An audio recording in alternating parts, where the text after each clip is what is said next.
Hi everyone, welcome back to my channel, Learn with Riyaa. Today we are going to be learning about a very important topic, cervical cancer and how to prevent it before it happens. Let's get started. I want to show you guys some statistics to emphasize the importance of learning about cervical cancer. Cervical cancer is the fourth common cause of death in women. And in 2020, there were 604,000 new cases of cervical cancer. This shows how prevalent it is in our society. About 90% of new cases occurred in low and middle income countries. This shows how important it is to spread awareness about cervical cancer and how important it is for women to know how to take care of their bodies. Before I get into the details, I want to give you guys an overview of what I will be talking about. So I will be discussing what cervical cancer is, symptoms and signs, risk factors, primary prevention, secondary prevention, and tertiary prevention of cervical cancer. I just also want to say that I talk more in detail about primary, secondary, and tertiary prevention in one of my old videos. So if you want more information or just a refresher, you guys should definitely go ahead and watch it. Let's get started. What is cervical cancer? It is the uncontrollable growth of cells in the cervix. So as you may all know, cancer is the uncontrollable growth of cells. And when it happens in the cervix, it's simply called cervical cancer. This is a diagram of a woman's reproductive system, and here is the cervix right below a woman's uterus.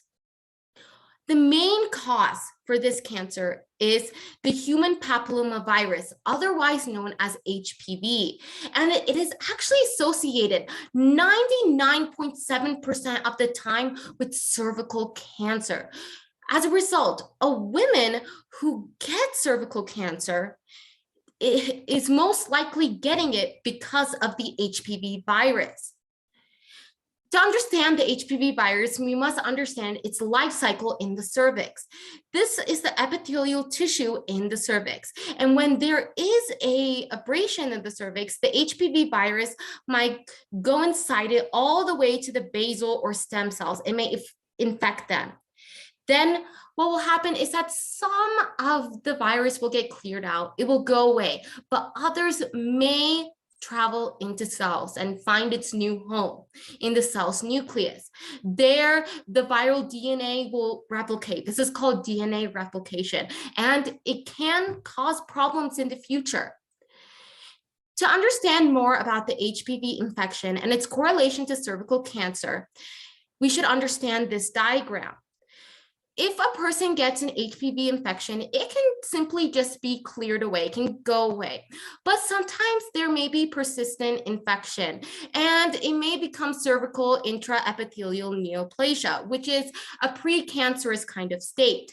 If there continues to be persistent infection over the years, the stage of precancerous can keep going, and if not treated, it could even become cancer.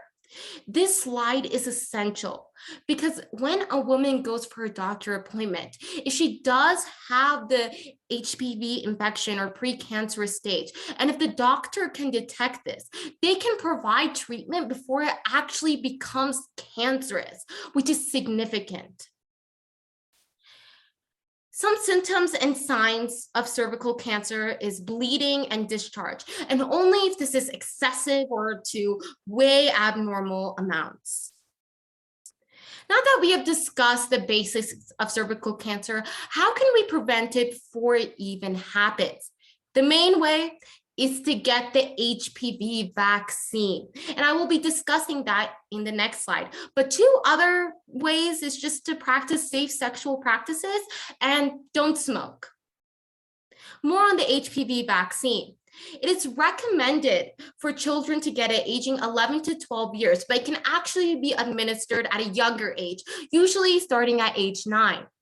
It's usually given all the way through age 26 years, but after a person turns 26, it's not recommended to be given because it usually doesn't have that much of an effect anymore.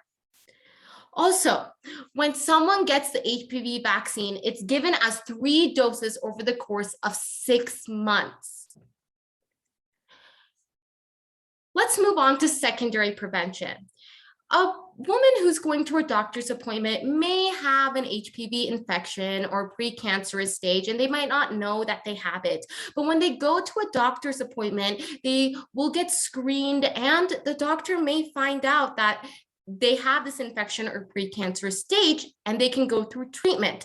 Some of these screenings, one of them includes a pap smear. And in a pap smear, what its main purpose is to detect any cell changes on the cervix that are abnormal and may become cancer if not treated. Another test that can be given is the HPV test. And the HPV test looks for the HPV virus that may be causing changes in these cells. You might be wondering, well, when does a woman start getting these screening tests?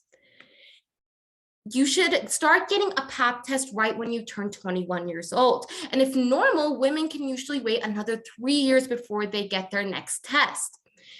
Between the years of 30 to 65 years, a woman may get one of 3 situations. They may get just a pap smear, and if normal, they can wait 3 years before their next test. They can get just an HPV test, and if normal, they can wait 5 years before their next test. But sometimes they may get both a pap smear and an HPV test. And this is generally called co-testing. If both of these tests come back as normal, they can wait another 5 years before getting another test.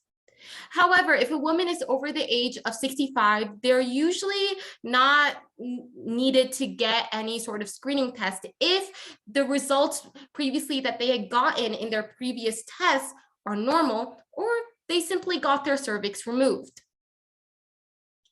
Unfortunately, even if we do practice these primary and secondary prevention methods, women can still get cervical cancer. However, hope should not be lost because there are many treatment options for cervical cancer, including surgery, radiotherapy, and even chemotherapy. And that's it. That's all the basic information on cervical cancer. This is a very, very important topic, and I hope you all learned a lot about how to prevent yourselves from getting it in the first place. And I kindly request you spread this video to your friends and also to your families, because the main goal is to spread awareness about cervical cancer so that people can use the primary prevention methods in their lives. Thank you so much for watching this video. If you guys enjoyed, please leave it a big thumbs up, subscribe, and comment below any questions and any future ideas of what you guys would like to see in my videos. Thank you so much, and I'll see you next time. Bye.